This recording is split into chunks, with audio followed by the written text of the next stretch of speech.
ഇനി എന്തെങ്കിലും ചോദ്യം ഉണ്ടോ? അത് ക്ലാരിഫൈ ചെയ്യണം. എന്ത് പറഞ്ഞല്ലോ, ഇതിന് പുറകിൽ ആരെങ്കിലും കേസ് കൊടുക്കുകയാണെങ്കിൽ നടപടിക്ക് വേണ്ടിയിട്ടൊന്നല്ല, നിങ്ങൾ എല്ലാ ആളുകളും ഇതൊന്ന് സത്യം എന്താ മുതൽ നടന്ന കാര്യങ്ങൾ എന്താന്നുള്ളത് എല്ലാവരും അറിയിക്കുക എന്നുള്ള ഒരൊറ്റ ലക്ഷ്യമുണ്ട്. അതായത് ചില ആളുകളൊക്കെ നമ്മളൊന്നും ചെയ്യാതെയാണ് ഇവിടെ വന്നിട്ട് പലതും പറയുന്നത് എന്നുള്ള രീതിയിൽ. നമ്മൾ പുഴയിലിറങ്ങി അർജുനെ പൊക്കിയിട്ടൊന്നുമില്ല, പക്ഷെ അതിന് വേണ്ട കാര്യങ്ങളൊക്കെ നമ്മൾ എല്ലാവരുടെയും സഹായത്തോട് കൂടിയിട്ടാണ് നമ്മൾ ചെയ്തത്. അപ്പം ആരും കുറ്റപ്പെടുത്താനോ ഒന്നിനു വേണ്ടിയിട്ടല്ല. ഞങ്ങളൊക്കെ സാധാരണ ആളുകളാണ്. ഞങ്ങൾ ആരും മീഡിയയ്ക്ക് ഇതിന്റെ മുന്നേ വന്നിട്ടില്ല. ഞങ്ങൾ അവസ്ഥ കൊണ്ടാണ് അന്ന് മുതൽ മീഡിയന്റെ മുന്നിൽ വന്നത്. അല്ലാതെ അറ്റൻഷൻ സീക്കറായിട്ടോ മീഡിയന്റെ മുന്നിൽ നിന്നിട്ട് എല്ലാവരുടെയും ഒരു അറ്റൻഷന് വേണ്ടി ഒന്നുമല്ല നമ്മൾ വന്നത്. നമുക്ക് നമ്മുടെ അനിയനെ കിട്ടാൻ വേണ്ടിയിട്ടാണ് അന്ന് മുതൽ ഇന്ന് വരെ നമ്മുടെ ആവശ്യം അതായിരുന്നു. അതോടുകൂടി നമ്മളൊരു നന്ദി പറച്ചിൽ നിർത്തിയ കാര്യങ്ങളാണ്. അപ്പം പല ആളുകളും പല തലത്തിലേക്ക് ഈ ഒരു കാര്യത്തിനെ കൊണ്ടുപോയിട്ടുണ്ട്. പല യൂട്യൂബേഴ്സ് ആണെങ്കിൽ ഈ നമ്മുടെ മാധ്യമ അതിന്റെ അടിയിൽ വന്ന കമന്റ്സിൽ നമുക്ക് മനസ്സിലാവും പലരും പല തലത്തിലേക്കാണ് ഇത് കൊണ്ടുപോകുന്നത്. നമ്മൾ അതോടുകൂടി സ്റ്റോപ്പ് ചെയ്തതാണ്. നമുക്ക് മീഡിയന്റെ ഒരു പബ്ലിസിറ്റിയോട് കൂടി ജീവിക്കാൻ ആഗ്രഹിക്കുന്ന ആളുകളല്ല. പക്ഷെ നമ്മളെ വെച്ചിട്ട് നമ്മൾ ചെയ്യാത്ത കാര്യങ്ങൾ അല്ലെങ്കിൽ നമ്മളെ ആയിട്ട് ബന്ധപ്പെടാത്ത കാര്യങ്ങൾ പലതും പല രീതിയിൽ പറഞ്ഞിട്ടാണ് ഇപ്പോൾ പോകുന്നത്. നമ്മളെ ഭയങ്കരമായിട്ട് വിഷമിക്കുന്നുണ്ട്. എല്ലാവർക്കും മുന്നോട്ട് പോകണം, എല്ലാവർക്കും ജീവിക്കേണ്ടതാണ്. ഇതിനൊക്കെയുള്ള കാരണം വെച്ചാൽ ഈ ഡെയിലി വരുന്ന യൂട്യൂബുകളാണ്, അതായത് യൂട്യൂബ് ചാനലിലെ വീഡിയോസാണ്. ഞങ്ങൾ അത്ര പറഞ്ഞിട്ട് നിർത്തുന്നില്ല. പിന്നെയുള്ള ഒരു പ്രശ്നം വെച്ചാൽ ഞങ്ങളെല്ലാവരും കൂടി ഞങ്ങളെ ഏട്ടൻ്റെ ഭാര്യനെ ഇവിടുന്ന് ഒറ്റപ്പെടുത്തിയെന്നാണ് പറയുന്നത്. നിങ്ങൾക്ക് ചോദിച്ചു നോക്കാം, ഇവിടെ വന്നിട്ട് ഏകദേശം 2 കൊല്ലത്തിനടുത്തായി. എന്താ ഇവിടെ സംഭവം? 3 വർഷത്തിനടുത്തായി. ഇത്ര കാലം ഞങ്ങളൊന്നും കണ്ണിൽ കൊണ്ട് പോലും ഞങ്ങൾ ഇതിലായിട്ട് എൻ്റെ സ്വന്തം ചേച്ചിനെ പോലെ വേണമെങ്കിൽ ആർക്ക് വേണം ചോദിച്ചു നോക്കാം. പക്ഷേ ആ ഒരു എൻ്റെ മൂത്ത ചേച്ചീനെ വെച്ച് പറയുന്നതാണ്, എൻ്റെ ഏടത്തിയമ്മേനെ എല്ലാവരും കൂടി ഇവിടെ ഒറ്റപ്പെടുത്തുകയാണ്, ഇതാക്കുകയാണ്, ഏട്ടനെ ചൂഷണം ചെയ്യുകയാണ്.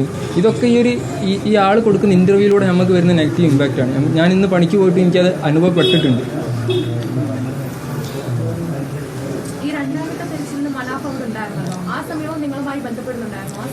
ഉണ്ടായിരുന്നു, അതാ പറഞ്ഞു. 2ാമത്തെ തെരച്ചിൽ വരെ എല്ലാം ഓക്കെ ആയിരുന്നു.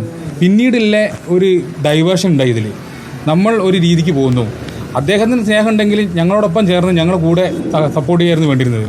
ഇതിന് പകരം അദ്ദേഹം എന്ത് ചെയ്തു? അദ്ദേഹത്തിൻ്റെ അതിലുള്ള രീതിയിൽ ഇവിടെ നിന്നില്ല കോമൺ സെൻസ് ഉപയോഗിച്ച് ചിന്തിച്ചാൽ നമുക്കറിയാവുന്ന കാര്യം, നമ്മുടെ ഇവിടെ നാട്ടിലുള്ള ആൾക്കാരെയും കൊണ്ട് അവിടെ പോയി ഒരു സംവിധാനത്തിലേക്ക് ഇറങ്ങി ചെല്ലാൻ പറ്റുമെന്നുള്ള കോമൺ സെൻസ് ഉപയോഗിച്ച് ചിന്തിച്ചാൽ തീരാവുന്ന പ്രശ്നമുള്ളൂ. സമ്മതിക്കില്ല. അവിടെയുള്ള കളക്ടർ സംവിധാനം, പിന്നെ പോലീസ് സംവിധാനം അവരെന്തിനു നിൽക്കുന്നു? അവിടെ പിന്നെ തെരച്ചിൽ നടത്തി ഇവർക്ക് ആർക്കൊക്കെ എന്തേ സംഭവിച്ചാൽ ആര് ഉത്തരം പറയും? അതിന്റെ ഫുൾ ഉത്തരവാദിത്തം ജില്ലാ കളക്ടർക്കാണ്. അവിടുത്തെ ഉത്തരവാദിത്തം അവർ ഒരിക്കലും സമ്മതിക്കില്ല. ഇപ്പം മൂപ്പരാൾ യൂട്യൂബ് ചാനലുകളിൽ വന്ന് പറയുന്നതിന്റെ 70% കൊള്ളത്തരാണ്. അത് ഓരോന്ന് വേണമെങ്കിലും തെളിവടക്കം ഞാൻ കാണിച്ചു തരാം. അതിലെനിക്ക് യാതൊരു പ്രശ്നവുമില്ല. എല്ലാ കാര്യങ്ങളും 70% കൊള്ളത്തരാണ്.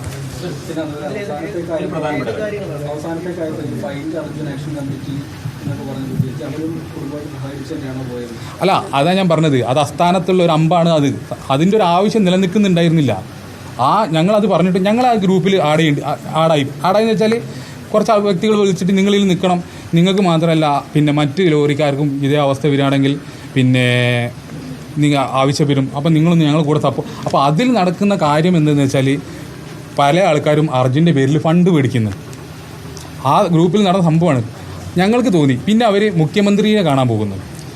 മുഖ്യമന്ത്രിയുടെ കാണാൻ പോകുന്നത് മുഖ്യമന്ത്രിയായിട്ട് ഞങ്ങൾക്ക് ഡയറക്റ്റ് ആക്സസ് ആണ്. ഏത് ആവശ്യം ഉണ്ടെങ്കിലും മുഖ്യമന്ത്രിയായിട്ട് എപ്പോൾ ബന്ധപ്പെടാനുള്ള എല്ലാ സാഹചര്യവും അദ്ദേഹം ഒരുക്കി തന്നിട്ടുണ്ട്.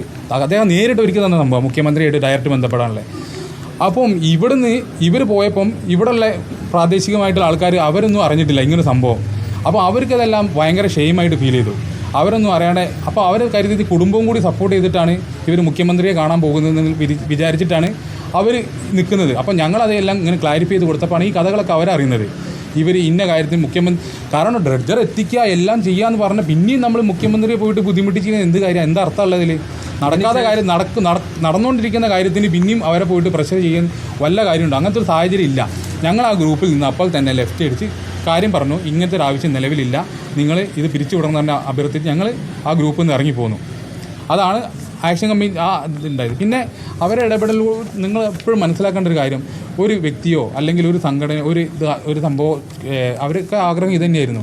ഇവിടെ നിന്നുള്ള ഡ്രഡ്ജർ കൊണ്ടുപോകണം, ഇവിടെ നിന്നുള്ള ആൾക്കാർ പോയിട്ട് മുങ്ങി തപ്പണം, മാൽപ്പ ഇറങ്ങി തപ്പണം. ഈ ആൾക്കാർ തന്നെയാണ് പറഞ്ഞത് 2ാം ഘട്ട തെരച്ചിൽ മുങ്ങിയിട്ടുള്ളൊരു തെരച്ചിൽ സാധ്യമല്ല എന്ന് പറഞ്ഞത് ഇവരൊക്കെ തന്നെയാണ്. 2ാം ഘട്ടത്തിൽ മുങ്ങിത്തപ്പലിന് ശേഷം ഈ ആൾക്കാർ പറഞ്ഞു ഇനി ഇവിടെ മുങ്ങി തപ്പിയിട്ട് ഒരു കാര്യമില്ല. പക്ഷേ അതിന് ശേഷം ഇങ്ങനൊരു മിഷൻ ഞങ്ങൾ, അതായത് ഇത്ര കഷ്ടപ്പെട്ട മിഷൻ അവിടെ എത്തിയിട്ടും എല്ലാവരും അതിൻ്റെ കൂടെ മുങ്ങുക. പിന്നെ ആ ഒരു മിഷൻ്റെ വർക്കിംഗ് നിൽക്കുകയാണ്. ആകെ ഒരു കുറച്ച് ദിവസത്തെ ഇത് മാത്രമേ ഞങ്ങൾക്ക് തന്നിട്ടുള്ളൂ. പിന്നെ ഇതൊരു സംഭവം കിട്ടിയതിന് ശേഷം എല്ലാവരും വീഡിയോയിലും ഇങ്ങനെ പറയുക, അതായത് ഈ ഒരു ട്രഡ്ജർ വരാൻ ഞാൻ അത്രയും കഷ്ടപ്പെട്ടിരുന്നു. ആ ഒരു ട്രഡ്ജർ എത്താൻ അയാളുടെ ഭാഗത്തു നിന്ന് 1% പോലും എത്തിയിട്ടില്ല. നിങ്ങൾക്ക് വേണമെങ്കിൽ അഷ്റഫ് എംഎൽഎനോടോ ആരോട് വേണം ചോദിക്കാം. ഈ ആക്ഷൻ കമ്മിറ്റി സത്യത്തില് ആത്മാർത്ഥതയോട് കൂടിയിട്ടല്ല അത്തരം സംഭവം. അല്ല, അതൊന്നും നമുക്ക് പറയാൻ പറ്റില്ല. ആത്മാർത്ഥതയോട് കൂടിയിട്ടാണ്. കാരണം അല്ല, ഈ ഫണ്ട് പിരിക്കുന്നു, അർജുന്റെ പേരിൽ പണം പിരിക്കുന്നു എന്നൊക്കെ പറയുമ്പോൾ അർജുന്റെ പേരിലല്ല, അല്ലല്ല, ആ ഗ്രൂപ്പിൽ കിടന്ന അറിയണോ? ആ ഗ്രൂപ്പിൽ അവരറിഞ്ഞുകൊണ്ടല്ല, മറ്റു ആൾക്കാരൊക്കെ നടത്തുന്നുണ്ടായിരുന്നു. അപ്പോൾ നമ്മളെ സംബന്ധിച്ചിടത്തോളം മാനസികമായിട്ട് പല വിഷമമുണ്ടായി. അതുകൊണ്ടാണ് ഞങ്ങൾ ആ ഗ്രൂപ്പിൽ നിന്നൊക്കെ പോരാൻ കാരണം. അവരെ ഇതെങ്ങനെയാണ് നിങ്ങൾ നോക്കി കാണുന്നത്? കാരണം അവരിവരൊക്കെ ഒറ്റ ടീമാണോ? ഇവർ ഈ പ്രവർത്തിക്കുന്നത് അതാണ്. മനാഫ് പറയുന്നത് എന്തോ അത് വിശ്വസിച്ചുകൊണ്ടാണ് അവർ മുന്നോട്ട് പോകുന്നത്. എന്നിട്ടാണ് അവിടെ അന്ന് പിന്നെ ഡ്രഡ്ജർ എത്തിയ സമയത്ത് വന്നിട്ട് എന്നോട് കയർക്കുന്ന അവസ്ഥ ഉണ്ടായത്. ഇതൊന്നും നടക്കാൻ പോകുന്നില്ല എന്ന് പറഞ്ഞു കഴിഞ്ഞ് അവർ, കാരണം ഞങ്ങളിത് എവിടെ പോയിന്റ് അടക്കമെന്ന് ഞങ്ങൾക്ക് ഇൻഫോം ചെയ്തിട്ടാണ് ഞങ്ങളവിടെ നിൽക്കുന്നത്. ആ ഒരു സമയത്താണ് ഇവർ SP-ക്ക് ലെറ്റർ കൊടുക്കാനും അവരാവശ്യം എന്തായിരുന്നു, നാട്ടിൽ നിന്ന് 20 ആൾക്കാർ വന്ന് തരണം. അതായിരുന്നു അവരാവശ്യം. അതിന് ഈ ആക്ഷൻ കമ്മിറ്റിയുടെ ആവശ്യം, നാട്ടിൽ നിന്ന് 20 ആൾക്കാർ വന്ന് തരണം. സാധ്യമായിട്ടൊരു കാര്യമാണോ എന്ന് നമുക്ക് കോമൺ സെൻസ് ഉപയോഗിച്ച് ചിന്തിച്ചാൽ മനസ്സിലാവുന്ന സംഭവമുള്ളൂ. ഈ ലോറി കിട്ടുന്നതിൻ്റെ തലേ ദിവസം വൈകുന്നേരം ഞാൻ അങ്ങനെ നടക്കുമ്പോൾ അവിടെ കണ്ട കാഴ്ച എന്താ വെച്ചാൽ ആക്ഷൻ കമ്മിറ്റിയായിട്ട് എൻ്റെ അളിയൻ്റെ കച്ചറയാണ്. കാരണം അവരെ ഇടപെടൽ കാരണം അവർ ട്രഡ്ജർ അവിടെ നിന്ന് പോകും. അങ്ങനൊരു സന്ദർഭം വരാതെക്കാൻ വേണ്ടിയിട്ട് അവിടെ പ്രശ്നങ്ങൾ പലതും ഉണ്ടായിട്ടുണ്ട്. അതായത് കേരളത്തിലുള്ള ആൾക്കാർ അറിയാത്ത കുറേ പ്രശ്നങ്ങൾ ഉണ്ടായിട്ടുണ്ട്.